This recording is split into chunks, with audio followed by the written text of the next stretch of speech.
I think it's great for us. I think obviously we felt sorry for ourselves Sunday night, and yesterday we did our review. We identified why we didn't win the game. We did, a lot of positives in the game.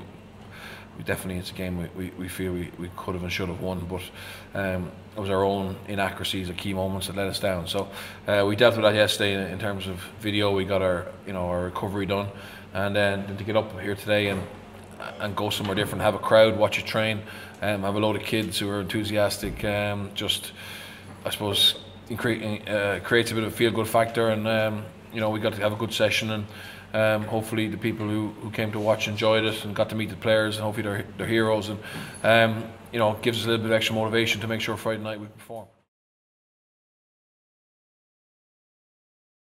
Listen, it is.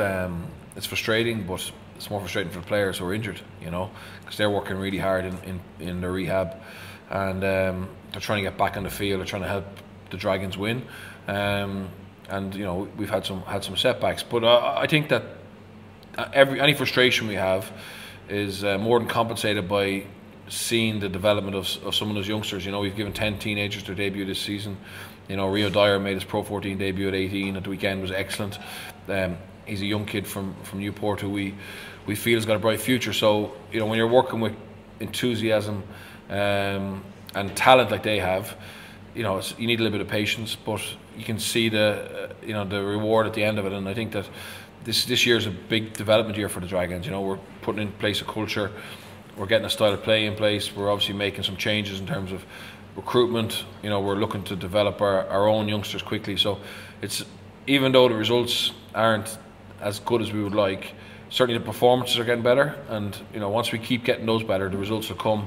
And we know that every minute that we play together this year is only going to help us next year.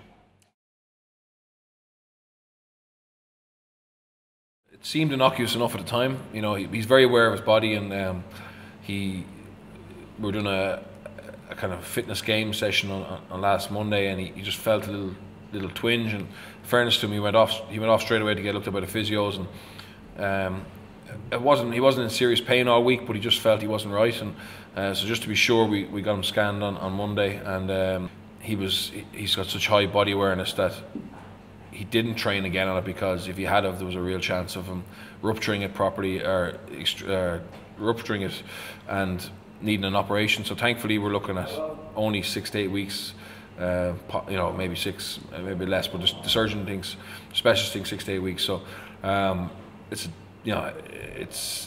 a funny time in terms of, it makes it tricky for him to get back before the end of the season, and that's obviously frustrating, because he's been really good for us. The good thing about Gavin is, even if he's injured, he's still quite influential in the squad in terms of helping some of the youngsters understand the game, and particularly the young 10s like Aaron Robson, and the young halfbacks like Dan Babos. He just gives them really good feedback and cues in terms of how to play the game better. So, well, we'd love to have him on the field. I know over the next 6-7 weeks he's going to be influential off the field as well. Well, Aaron Robson, who was also injured, who came back from an ankle operation, and wasn't. He was due to be fit this week, but because Gavin was out, we put him on a bench against Treviso, but we were limited to how much game time we could give him. So fortunately, his ankle has flared up. Haven't had that 10 or 15 minutes, so he's actually not available this weekend. So it's a great opportunity for Dorian Jones, who's obviously played a lot of rugby for Ebbw Vale. He's had some injuries as well this year, and he's been back with Ebbw Vale over the last couple of weeks trying to get some match fitness. He's actually on a run of 40 kicks in a row without missing, which hopefully he continues this weekend.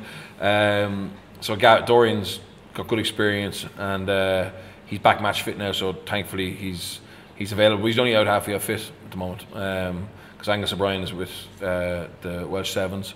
But it's a great opportunity for Dorian to put his stamp on the team and to finish the season, in pole position.